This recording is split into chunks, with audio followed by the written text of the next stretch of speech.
The story of human technological progress is usually taught as a steady, upward climb. We moved from stone tools to bronze casting, eventually working our way up to complex machinery over thousands of years. This brass clockwork, with its complex interlocking gears, represents the accepted historical baseline for when advanced machinery began.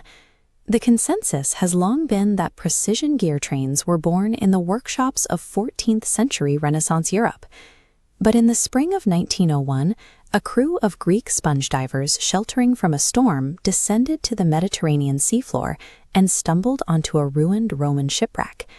These ancient silver Greek coins, along with marble statues and glassware pulled from the cargo, were standard archaeological finds, firmly dating the wreck to the 1st century BC.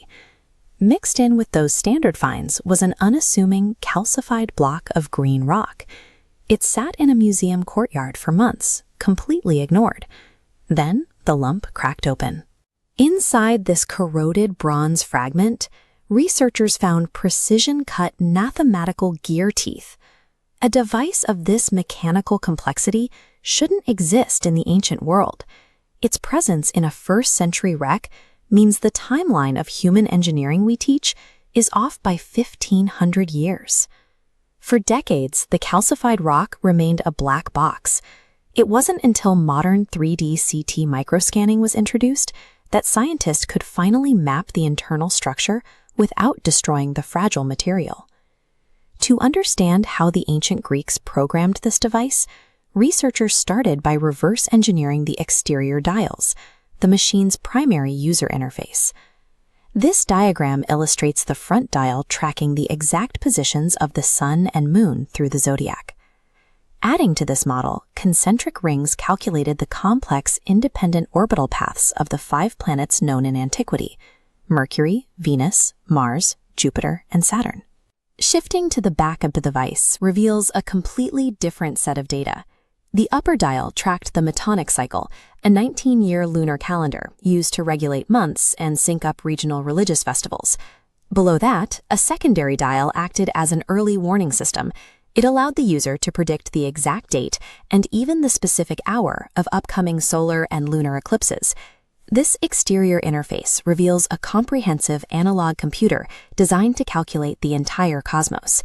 Stripping away the casing reveals the engine powering all of these calculations.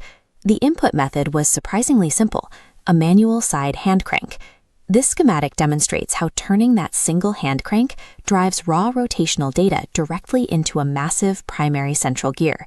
That central gear then feeds the rotation into a dense web of dozens of smaller, interlocking bronze gears simultaneously.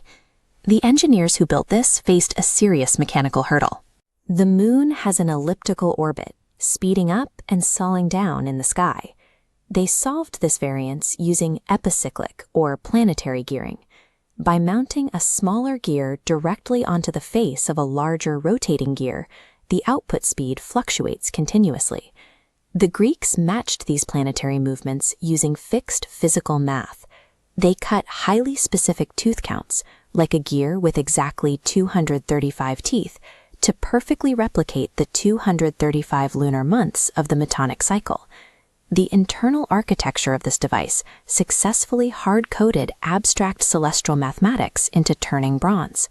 When fully assembled in its pristine original state, the Antikythera Mechanism was an incredibly dense piece of engineering. Its construction is physical proof that Hellenistic Greeks possessed theoretical math and precision metallurgical engineering centuries ahead of what historical records previously indicated. Yet, this exact level of technological sophistication vanishes entirely from the historical record shortly after it was created.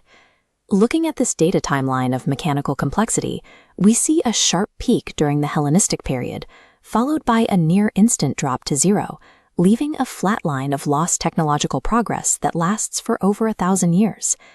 This gap illustrates that human knowledge is highly fragile. Technological progress isn't an automatic continuous march forward. It can be entirely forgotten. The pinnacle of an entire school of ancient engineering was erased, sitting in the mud at the bottom of the Mediterranean because of a single shipwreck. It leaves us with a lingering question. If this trajectory of mechanical engineering had survived, where would human civilization be today?